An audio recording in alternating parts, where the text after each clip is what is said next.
Bom, pessoal, então aqui retomando a dedução do modelo paramétrico de ajustamento, Gauss-Markov, equações de observação, por causa de observações indiretas, né?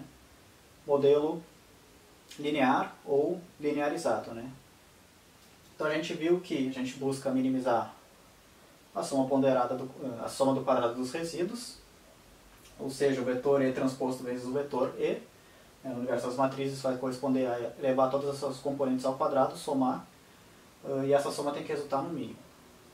A gente também viu que o vetor dos erros transposto, o vetor dos erros, vale vetor L menos A dx. Né?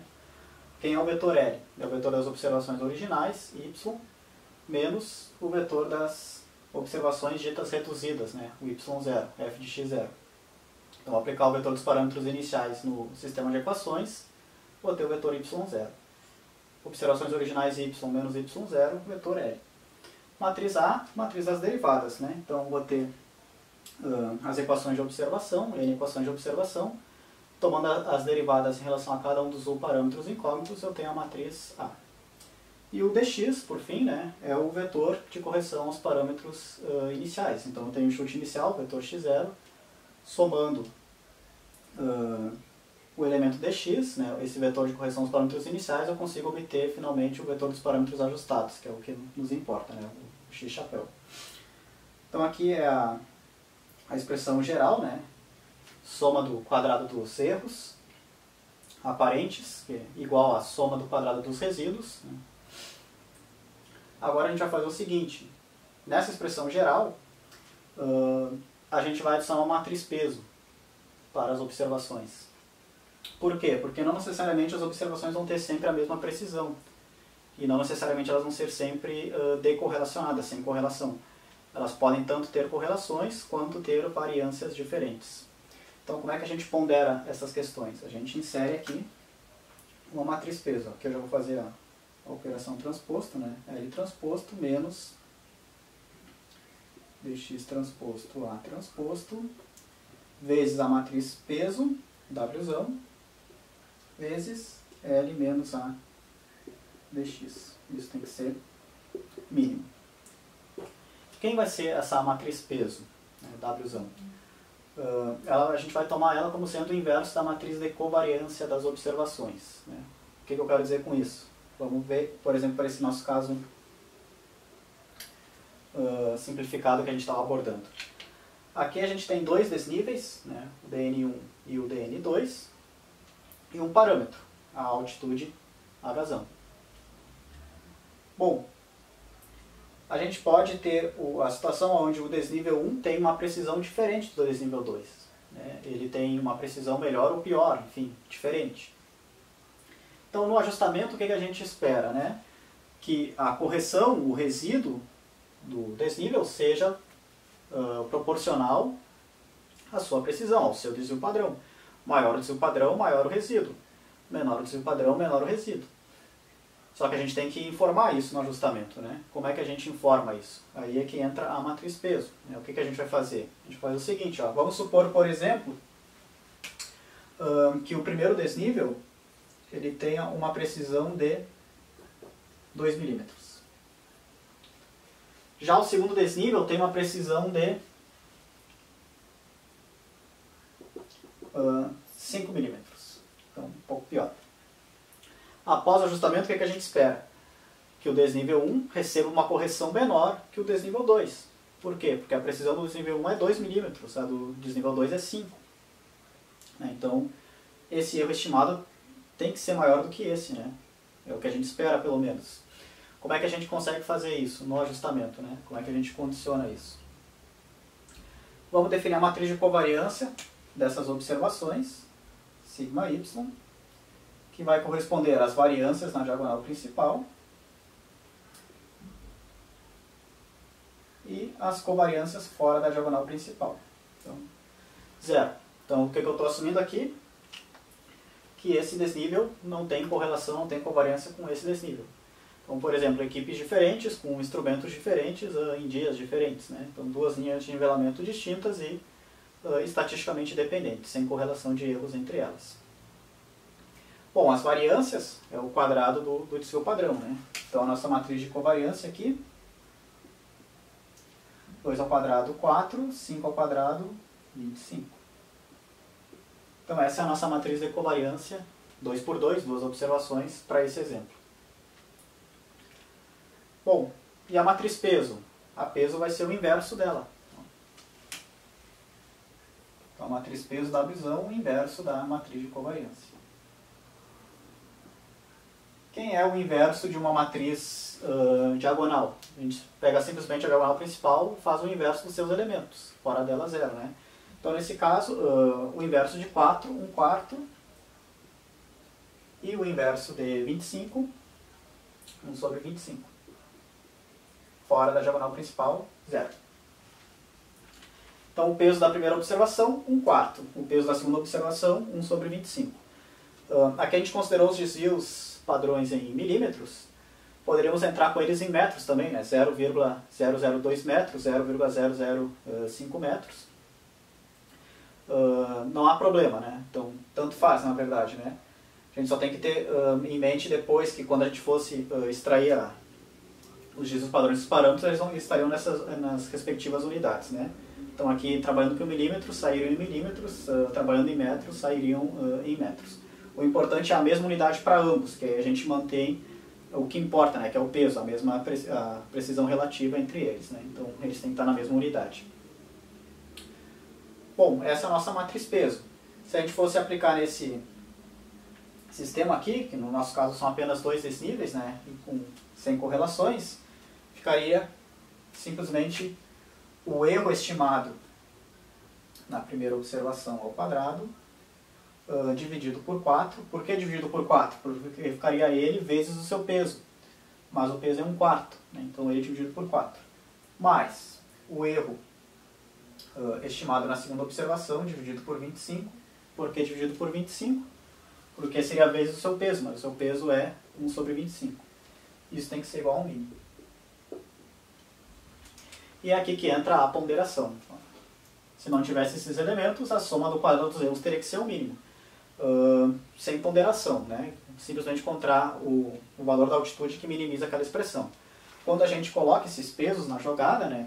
Então é o erro ao quadrado da primeira dividido por 4 mais o erro ao quadrado da segunda dividido por 25, e implicitamente a gente está dizendo o seguinte: o erro da segunda pode e deve ser maior, né, do que o erro da primeira. Por quê? Porque é ele dividido por 25, enquanto no caso da primeira é ele dividido por 4. Então é uma outra função aqui que a gente tem que minimizar, dando maior peso para a primeira e menor peso para a segunda. Um ajustamento ponderado, né? Então essa é a ideia. No caso geral, a gente toma peso como o inverso da matriz de covariância das observações. Maior variância, menor o peso. Maior o resíduo esperado. Menor variância, maior o peso, né? Então menor o resíduo esperado no ajustamento. E claro, se a gente não quisesse fazer ponderação alguma, a gente trabalhar com a matriz peso e identidade, né? 1 na diagonal principal, 0 fora dela, como se fosse o unitário, né? O número, a unidade no universo das matrizes, e não haveria ponderação. Então, caso geral, com a peso, ajustamento ponderado. Bom, agora então essa função tem que ser um mínimo. Só relembrando, né? Isso aqui é um escalar, dimensão 1 por n, dimensão n por n e dimensão n por 1. É um escalar que é a soma ponderada do quadrado dos resíduos. Se a gente quer o mínimo, a gente tem que fazer as derivadas, né? Primeira derivada igual a 0, segunda derivada positiva, que a gente viu anteriormente. Antes de aplicar as derivadas, vamos fazer só esse produto matricial aqui. Bom, aqui eu vou usar uma propriedade, ó, a gente tem L menos A dx transposto, L mais menos A dx, né? Então, vamos considerar que o L transposto vezes o A dx será analogalmente ao A dx transposto vezes o L. Então esse produto aqui eu vou fazer uma vez e considerar como 2, que seria análogo ao anterior. Então L transposto WL, fazendo o produto, né? L transposto WL. Agora é isso que a gente vai fazer duas vezes, né? L transposto W A dx. Aqui no caso, ó, positivo negativo, né? Mais com menos, menos. Então, menos 2 porque a gente vai faria duas vezes, né? L transposto WA dx. E por fim, agora sobrou esse produto aqui, né? Menos dx transposto A transposto WA dx. Menos com menos, mais. E aí fica dx transposto A transposto WA dx. Então isso aqui tem que ser mínimo. Bom, essa é a nossa função. Agora, se a gente quer encontrar o seu valor mínimo, a gente deriva igual a zero e segunda derivada positiva. Só para relembrar, né, aqui a única incógnita presente é o termo dx, né? É o vetor de correção aos parâmetros iniciais ou aproximados. O vetor L é conhecido, o vetor das observações originais menos o vetor y0. Matriz peso conhecida, né? Seja identidade, seja o inverso da matriz de covariância das observações. Matriz A conhecida, derivadas das equações conhecidas aplicadas ao vetor x0 conhecido. Então a única incógnita aqui de fato é o vetor dx, né? Então a gente tem que solucionar em relação a ele. Então vamos fazer a derivada dessa função de dx, né? Em relação ao dx. A primeira derivada a gente tem que igualar a zero. Então nessa expressão, aqui não tem o termo dx, então derivando ficaria zero. Aqui a gente tem uma vez o termo dx, então no universo das matrizes é como se virasse a unidade, né? Só que aqui a gente tem que rearranjar as matrizes. Por quê? Porque isso aqui é um escalar, né? A soma ponderada do quadrado dos resíduos. Mas como a gente toma a derivada, é a taxa de variação. Aí tem a taxa de variação em cada componente do vetor dx, né? Então aqui tem que ter dimensão U por 1.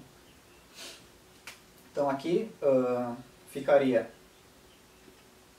menos 2 e rearranjando aqui A transposto WL. Aqui a gente teria a dimensão U por 1, que é o que a gente precisa.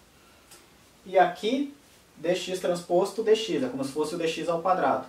Então no universo das matrizes, né, a derivada é como se fosse 2dx. E aí também o dx vai aparecer só lá na ponta para que a gente tenha A transposto WA dx, para que a gente tenha a dimensão U por 1 também. Essa é a primeira derivada, então essa igualdade tem que ser satisfeita. A segunda derivada, essa deve ser positiva, né? Então vamos aqui, segunda derivada em relação a dx.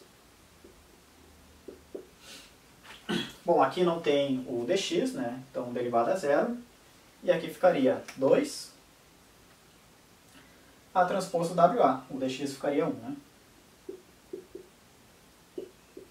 Então essa derivada deve ser maior que zero, né? Essa igualdade é satisfeita, né? Por quê? Porque a peso é o inverso da matriz de covariância, né? Então aqui a gente usa a propriedade de simetria, né? E o fato da matriz peso ser positiva definida para que a gente saiba, né, que essa igualdade é sempre satisfeita, ou seja, a segunda derivada positiva, ponto de mínimo e não ponto de máximo da função. Então só nos sobrou a primeira expressão. Aqui, 2 com 2, a gente já pode cortar, né? Vamos passar isso lá para o outro lado dividindo por zero. O que a gente precisa encontrar aqui? O dx, é a nossa única incógnita. Então, primeiro, né, vamos passar isso aqui para o outro lado, com o sinal do menos fica mais. A transposto WA dx tem que ser igual a transposto WL.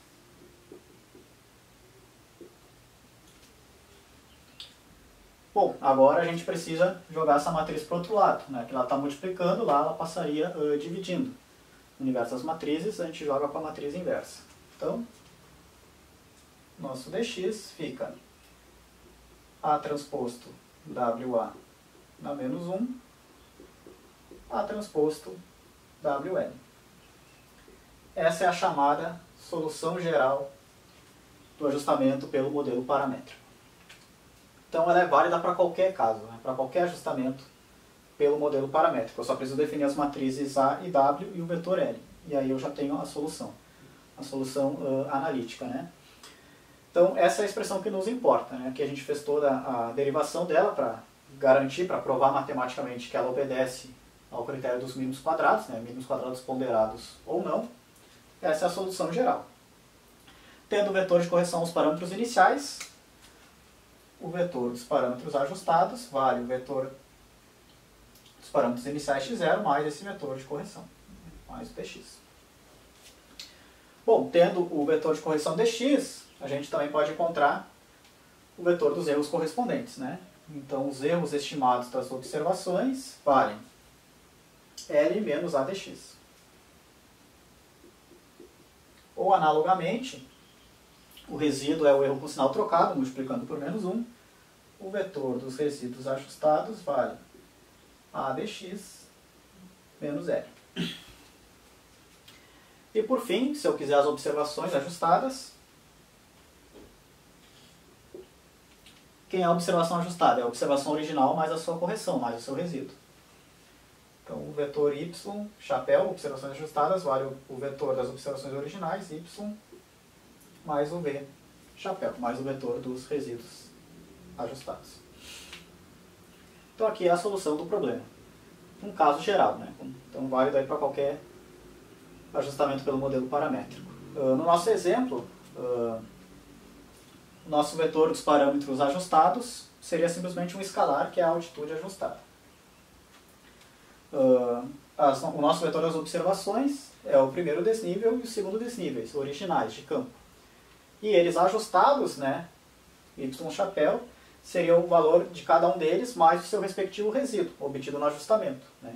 Então, inicialmente não consistentes, né? Então, H1 mais DN1 não bate com H2 mais DN2, mas eu encontro uma solução intermediária aqui, que após ajustamento, aí essa solução sim é satisfeita, né? Então, H1 mais o DN1 ajustado é igual ao H2 mais o DN2 ajustado. E aí eu tenho os dois resíduos, né? Um para o primeiro desnível e um para o segundo desnível. E aí essas expressões nos fornecem todos esses vetores ajustados, né? Então, parâmetros ajustados, resíduos ou erros estimados e observações ajustadas. Bom, falta ainda a propagação de covariâncias, porque o ajustamento ele por mínimos quadrados ele é uma ferramenta que não nos fornece apenas os vetores ajustados, ele também nos fornece as suas respectivas matrizes de covariância, né? Então, tanto a solução quanto a qualidade da solução, né? Quanto as incertezas esperadas, né, nessas estimativas. Bom, isso a gente vai ver no próximo vídeo, né?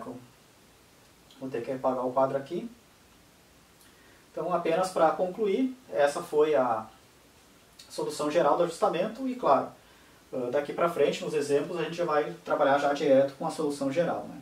Então, em resumo, o que a gente precisa para usar o ajustamento pelo modelo paramétrico? Basicamente, definir o nosso problema, né? Ou seja, quem é a matriz A, quem é a matriz peso e quem é o vetor L. Tendo esses elementos definidos, né, esse comando matricial resolve, né? Uma vez que a gente tem o dx, a gente tem todos os demais elementos. Então a gente consegue fazer o ajustamento por mínimos quadrados aí, modelo paramétrico, definindo adequadamente as matrizes e vetores de cada problema.